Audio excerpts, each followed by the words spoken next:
Hello and thank you for joining me. I'm Elizabeth Burden, your host for AZ Illustrated Arts. Tonight, meet a Tucsonan who is using his art to deal with changes in his real life. And find out more about the changes that the Downtown Links project is bringing to the Warehouse Arts District. I'll talk with the Poet Laureate of Arizona, Alberto Rios, and we'll show how Tucson is welcoming the holidays with seasonal delicacies and decorations. But first, today's top stories. Arizona's unemployment rate showed significant improvement in November. The state's economist reports the rate fell to 7.8% from October's 8.2%, bringing it to a 7-month low. The state's report said nearly 26,000 jobs were added for the month. Nearly half of them came in the retail sector as a ramp-up for the holiday shopping season. Job growth in the last 12 months has totaled more than 47,000 as the state continues its climb from the recession, during which Arizona lost 300,000 jobs. Pima County is considering a new way to cut health care costs for county jail inmates. County Administrator Chuck Huckleberry says he wants to set up a pilot program that leads inmates to apply for insurance through the state's Medicaid program, known as Access, or through the Affordable Care Act. Huckleberry says that could save a lot of county taxpayer money and could ensure that inmates who need medical care, including behavioral health care, get it when they are released from jail. An update on the shooting in the beach resort of Rocky Point, Sonora. 5 people were killed, but their identities still haven't been released. Rocky Point is a popular spot for Arizonans to visit. Authorities say the shooting occurred in a tourist area known as Sandy Beach. Details of the incident early Wednesday remain sketchy. And that's a look at tonight's headlines.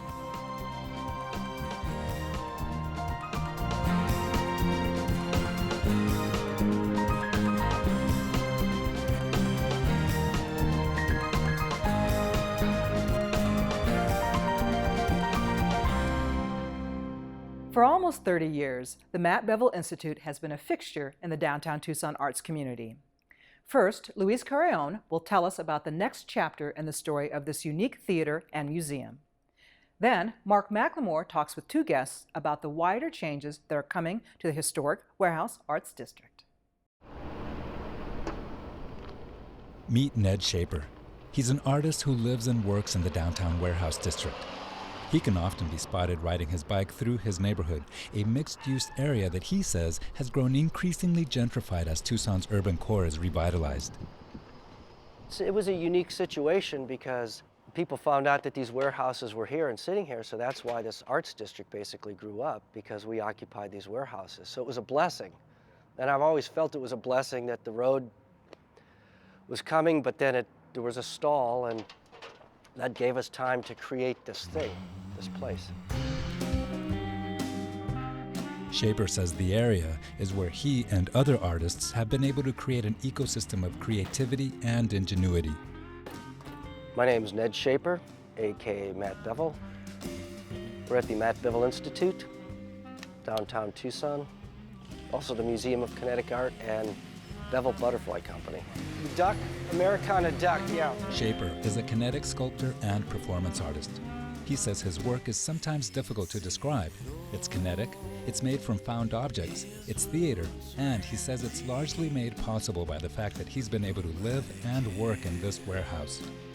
A warehouse that he's being forced to vacate to make room for the Downtown Links project. Yeah, it's owned by the state. So the state owned like 34 warehouses, and they want to buy a warehouse and knock it down, and build a highway. But Tucson sort of decided they didn't want that kind of a highway. So really it took 25 years for Tucson to figure out how they were going to make the highway work. And then in the end, only basically maybe 2 or 3 of the warehouses are actually getting knocked down. Shaper says this warehouse, his home of 17 years, is one of the few scheduled for demolition. In preparation for his departure, Shaper has created an ark that will help transport his menagerie to a new location. There's really a real ship up front of the ark. So the front of the ark is actually the blood vessel. I've always had the idea of an ark, that I was building taking something into the future. God, I made everything work so well now. Shaper says people are surprised that he's not particularly distressed about having to move out of his warehouse. He says the move is something he knew was inevitable. As I realized I was sort of going into this defense mode. And I started packing things together. I said, oh my God, this ark is coming together again, because I was like, you got to make everything modular so it can fit through the doorways now and get out of here and be ready to put into a museum. Like I say, the ark is an old story mainly because everybody looked at Noah like he was out of his mind. I mean, I'm just building this stuff because I think these stories are coming to me. But you know what? It's off its track. He was ignored and mocked, as they say, and I've always felt that same thing, so I don't know, as I was sort of dealing with this demolition coming, I realized that this ark was coming together, and it really built, all of a sudden it started coming together faster and faster. And I think your typical person out there would have done a different thing, but to me it was like, as a guy that just puts stuff together, I have to build my ark. And as a matter of fact, I would freak out in the middle of the night, but then walk out and look at the ark and go, oh, it's okay, I have an ark. And if you know the Old Testament, you realize Noah was the only one that survived, and all the animals. There's the other people that didn't, so arks, they float. Shaper says the pending demolition of his home is in a way a form of kinetic art, and he points out the kinetic nature of his sculptures has always had meaning. It represents a universal force in nature, he says. Because I give these things a new life in theater, I actually think that these things protect me. They are completely in the flow of the universe. Because one thing I've learned is that the unifying principle of the universe is that things don't want to be inactive. They want to be given new purpose. And it's sort of a lesson with people, too. Shaper says having to move with his entire body of work represents a natural evolution for him as an artist in search of meaning. It's part of a story that he's been involved in since 1983. It's a different way of looking at things. I mean, to me, you're put on this planet as a servant. We're all servants of the larger flow of events. And somehow this is what I'm supposed to do. This is my purpose. If you have a purpose, it's your job to figure out how you can take this deep story. I mean, and I don't know what the story is. I mean, I'm starting to see now in hindsight. And now that's why this whole building thing is very interesting, because it's like, you really want to build the community you're with up. And what's happened to me here is the community has gone up and I haven't here. Shaper says he's looking for a new studio and home for his creations, and he hopes to find a space in South Tucson. He estimates he has about 2 months before he and his ark have to be completely out of downtown. Here to tell us more about Tucson's Downtown Links project and the impact it's having on the artists there, I'm joined by Jim Glock. He's the Vice President of WAMO, the Warehouse Arts Management Organization, and Sam Credio from the Tucson Department of Transportation. Jim, let's start with you and have you outline a little bit about what WAMO's role in this project is. Well, as a result of the very lengthy planning process for the last mile of the Barraza-Aviation Parkway, for the downtown land use circulation study corridor, for what's now known as Downtown Links, there were a number of warehouses that were owned and rented by the Arizona Department of Transportation, and it tended to attract tenants that happened to be artists. Well, as the planning for that project has moved forward, the ability for those artists to remain there has been put into question. The Warehouse Arts Management Organization was formed on the heels of a planning study that looked at the Arts District, in particular, and the Tucson Warehouse Arts District most notably. And what we found was, one, many of those warehouses were eligible to be on the historic register. Many of the warehouses were supporting artist communities at very affordable rents. And so what WAMO was formed to do was to help maintain affordable art space in the downtown. And we have been successful in securing a couple of the warehouses formerly owned by the Arizona Department of Transportation and have artists occupying them. Well, in the piece we heard, Ned Shaper mentioned that it's been a 25-year planning process to get to this stage. Along the way there, has the City of Tucson been communicating with WAMO? Has there been a good collaboration?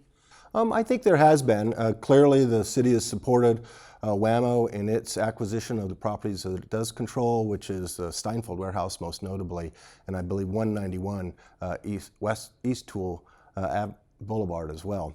And in fact, the City of Tucson facilitated transferring the properties from the Arizona Department of Transportation ownership to city ownership, and then put out, instead of just a low bid or high bid type of proposition for disposing of the warehouses, put out conditions that abided by the mayor and council's policies as established in that Tucson Warehouse Arts District Master Plan. And that is to maintain affordable workspaces for artists, as well as maintain these warehouses that are on the historic register and are part of a historic district.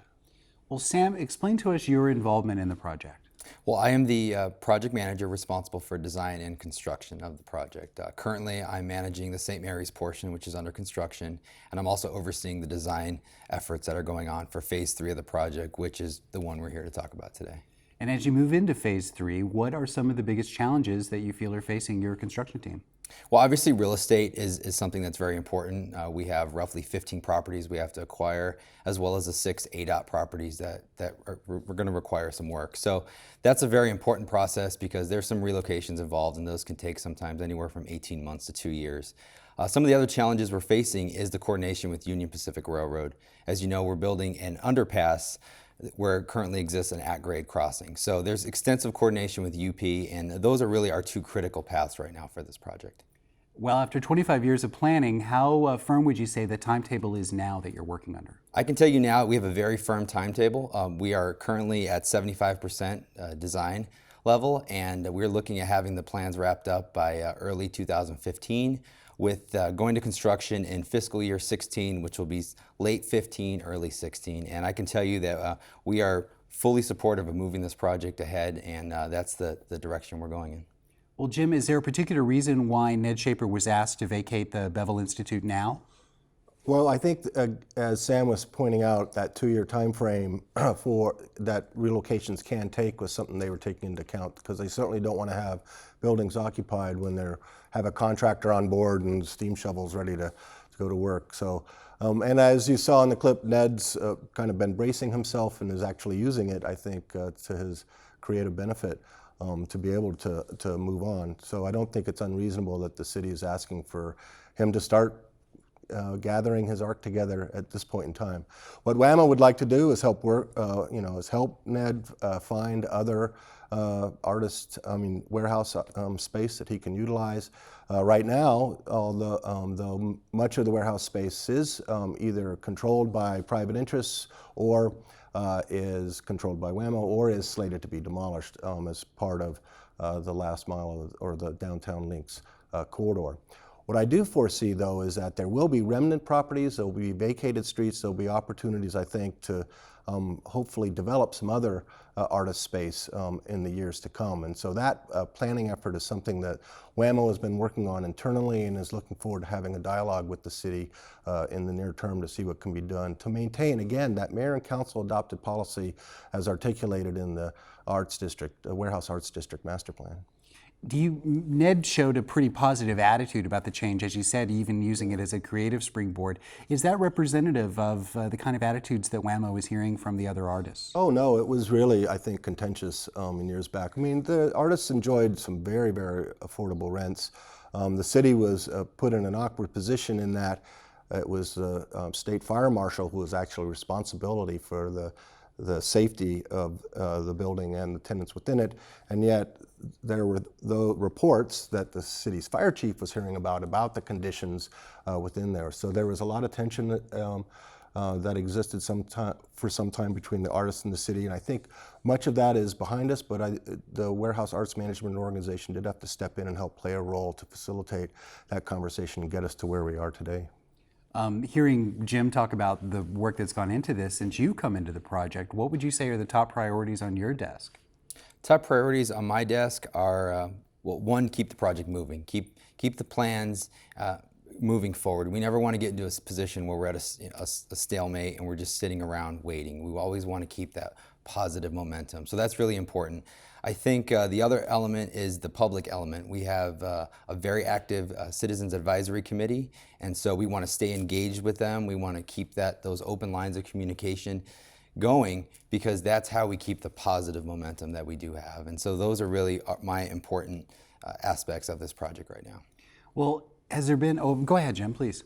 Well, and I think it's important to note that once the SAMS project is complete, there will be these properties that are still controlled by ADOT, the Citizens Warehouse in particular, that WAMO is very concerned about. WAMO is the leaseholder through the city who is turned around and has a lease with the state with respect to the management of the artists within there. Our goal is to find a way under state statutes, which are very prescriptive with respect to how ADOT has to dispose of properties, to find a way to get that property into city control so that the city can then dispose of it in a way that abides by the historic Warehouse Arts District Master Plan. It doesn't have to be WAMO as an owner, but what we want to do is to see those goals and objectives of maintaining affordable downtown artist studio space maintained and to the extent expanded upon. Well, in our last few seconds here, then, you would say that there is a commitment then to keeping the arts community in downtown intact. Well, certainly there is on the part of WAMO, and I think certainly stated by the adopted mayor and council policy as stipulated in that critical plan. Well, Sam, can you highlight what you think is going to be the main thing that Tucson is going to gain at the end of this project? I think what Tucson is going to gain is an amazing corridor. There's going to be new life that's going to be injected into this area. You're going to see a lot of development. You're going to see multi-modes of transportation, and it's going to be very positive for Tucson. Well, great. Well, thanks for both of you for coming and sharing your point of views on this with us. No problem.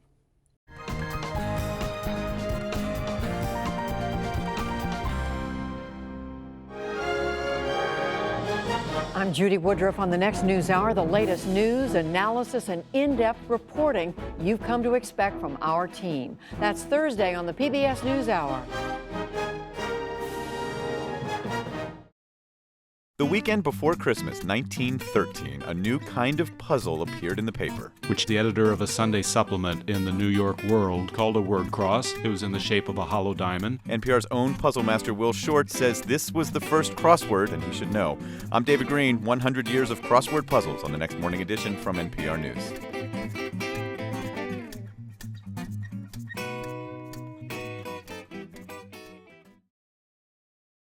Celebrated poet Alberto Àlvaro Rios has been appointed as the first poet laureate of Arizona.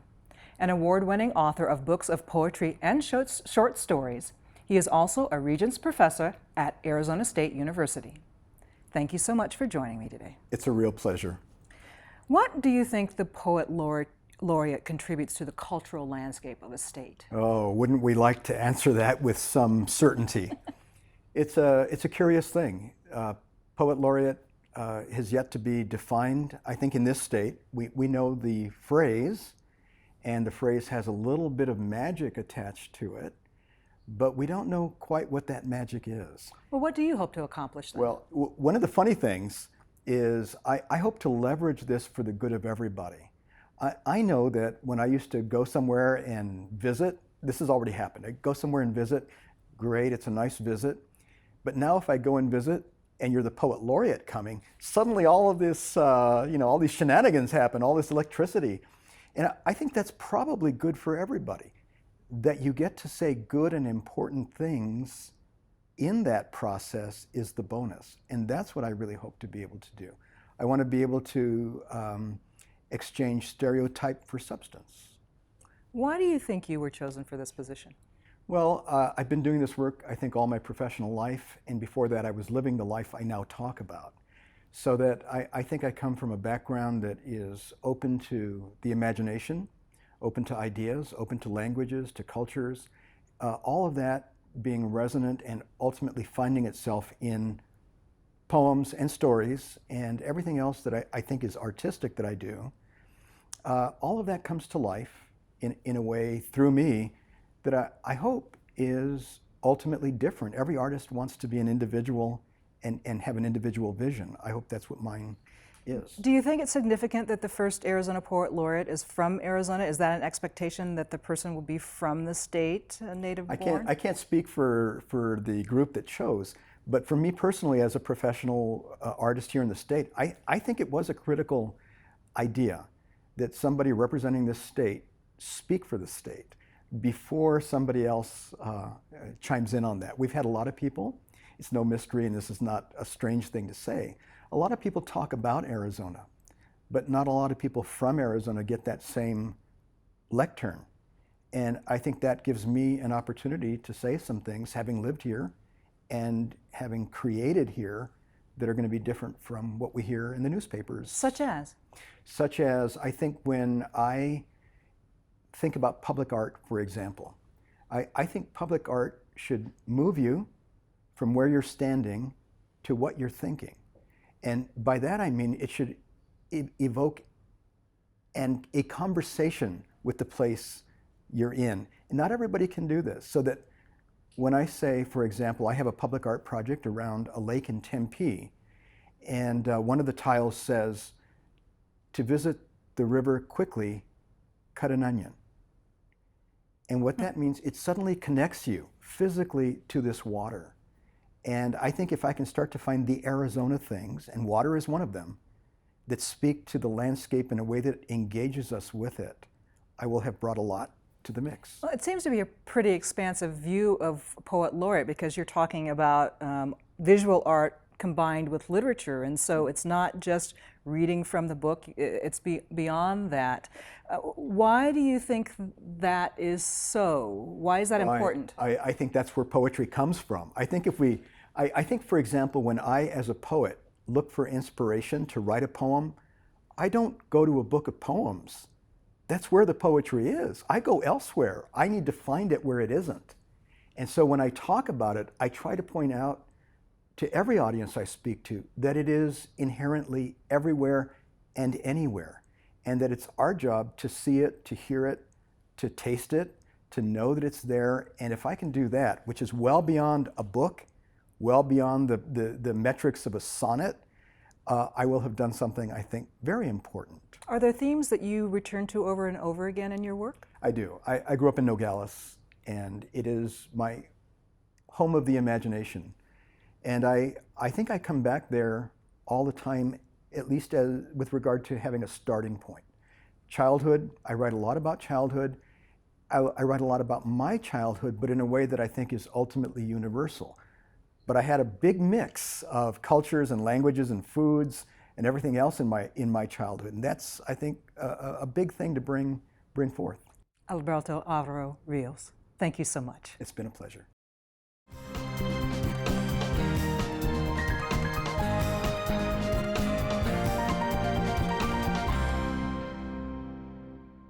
Anita Street Market is a Tucson business with deep roots in its community. This time of year, local residents depend on the small, family-run market for essential holiday foods, including freshly made tamales. Anita Street Market is a small corner store located in Barrio Anita, near downtown Tucson. The business was once a Chinese grocery store, which has for many years operated as a neighborhood Mexican market.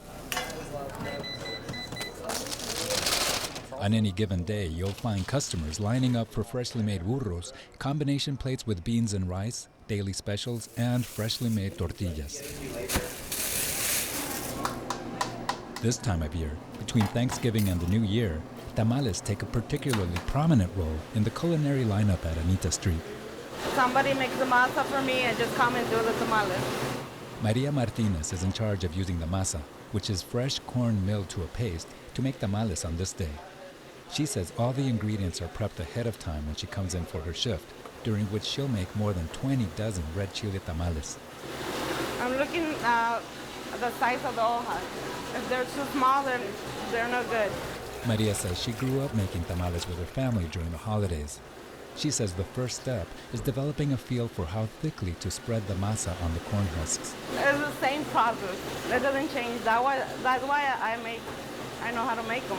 Maria says each tamal weighs between 4 and 5 ounces, and the recipe here is the one she grew up with. It's the masa, the meat, prepared meat with chile, jalapenos, and olives, green olives. Assembling the tamal is the final step of the recipe that includes grinding the corn to make the masa and preparing the red chile with beef, a part of the recipe that we were not allowed to view. Well, here we sell tamales year-round. People ask for them year-round. Grace Soto is the matriarch of the family-run Anita Street Market. She says although the tamal is available year-round, it's during the holiday season that people place large orders for their family meals. She says the kitchen works full-time preparing tamales, and it's difficult to keep them in stock. Todo lo que usamos lo hacemos el mismo día. Everything that we make, we use the same day. Only if someone asks us to have an order of fresh tamales on a given day, then we'll make them the day before. Like today, someone placed a large order of fresh tamales, and we had them ready this morning at 7:30. Soto says she cooks the red chile herself and has never allowed anyone to use her recipe. She also says that she adds red chile to the masa to give it a distinctive color. Esa también es de México. Well, that's the recipe from Mexico. You have to give the masa that color so you can see that it's a true Mexican tamal. Everyone has a particular tamal from the region, but this is the real, authentic Mexican tamal. Like a dozen? Okay. Soto says she's not exactly sure how many tamales are sold each day, but she knows she, her family, and her crew will be working from now through the new year and will only close for one day on Christmas. The Holiday Light Show in the Winterhaven neighborhood is another annual Tucson tradition. Next, Sandra Westall visits one resident who looks forward to sharing his spirit with the community.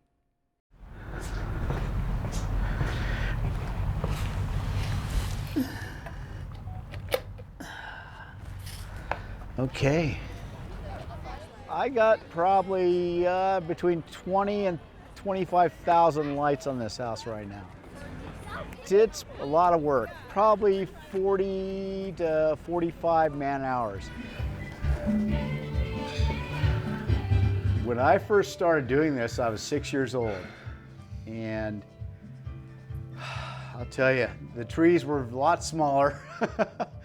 Back then the bulbs were big. They weren't the little LED bulbs you get now. That's cool. That's a good picture right there, Bob. For somebody to come through here and see big trees, we got Aleppo pines and aldericas and all these pine trees. It's different than most of the Tucson area.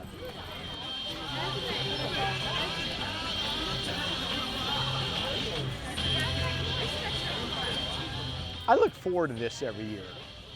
It's kind of a real happy experience. People that come here haven't seen a lot of lights before. It enhances their Christmas experience. It's just beautiful out here, and people come here, enjoy themselves. They bring their families, and I've always enjoyed it all my life. Just makes me feel good about providing something to the community.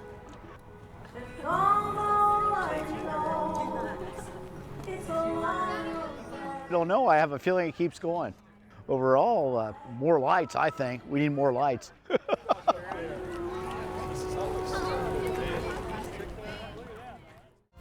You can visit us online at news.azpm.org to post a comment on any of our stories or to keep up with the latest news. I'm Elizabeth Burden. Thank you for watching AZ Illustrated Arts.